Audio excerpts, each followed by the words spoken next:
Hello, today we're going to be making some apple cider. I find this is a really good recipe to get rid of this pack of Martinelli's apple cider I can never happen to get rid of during the holidays. So for today's recipe, you're going to need 1 large apple or 2 small apples, 2 clementines. You can easily find these in Trader Joe's or Costco in those huge bags. And then maybe 3 to 5 slices of ginger, 1 star anise. If you don't like the licorice flavor it imparts, you can always switch it out with 1 or 2 cloves or more, and then 1 cinnamon stick broken in half. Okay, I'm just gonna slice these and then we'll get on with the recipe. Okay, all sliced up. Okay, so I forgot to mention this earlier, but if you don't have any clementines left, you're always welcome to use maybe like half an orange, like a navel orange, because they're quite large. But I just find that I can almost never finish up these clementines in time before they start going bad, so this is just a great recipe to use that. Okay, now let's go on to the stove. So this is the heat off right now. I'm just going to stick in the ginger, the star anise, a couple cinnamon sticks, and then the apples. You may be wondering why I'm sticking apples in here. It's not just for aesthetics.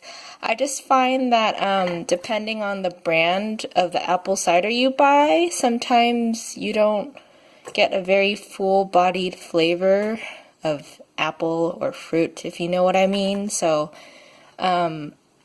once I add it in, it tends to amp up the flavor.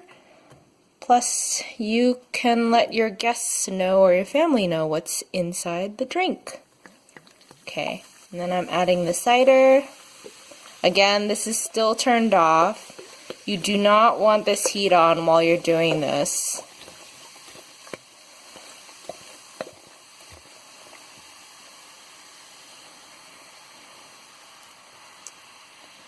This is also going to look like an ungodly amount of fruit for the amount of cider you're putting in, but trust me, some of the apples will definitely cook down.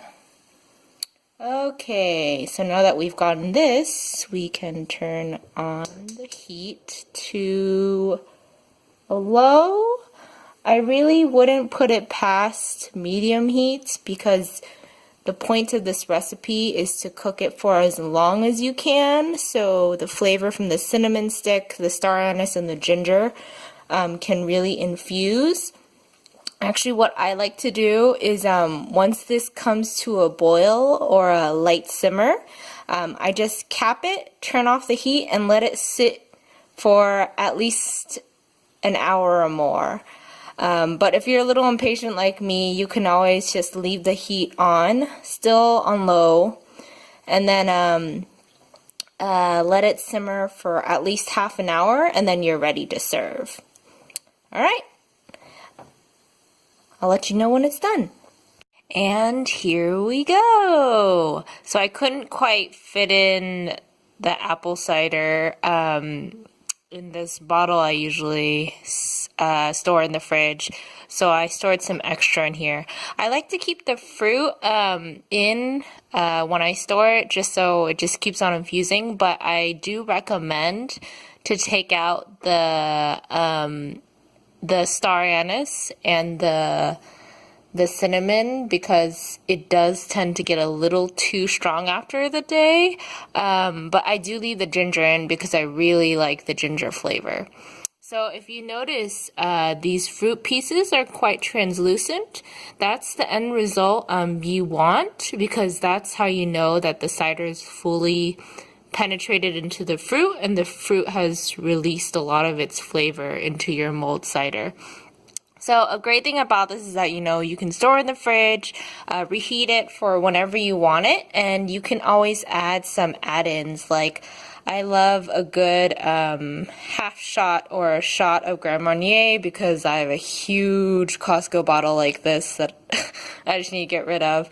But some popular add-ins are rum, or if you're trying to make this non-alcoholic, a good thing to use is vanilla extract or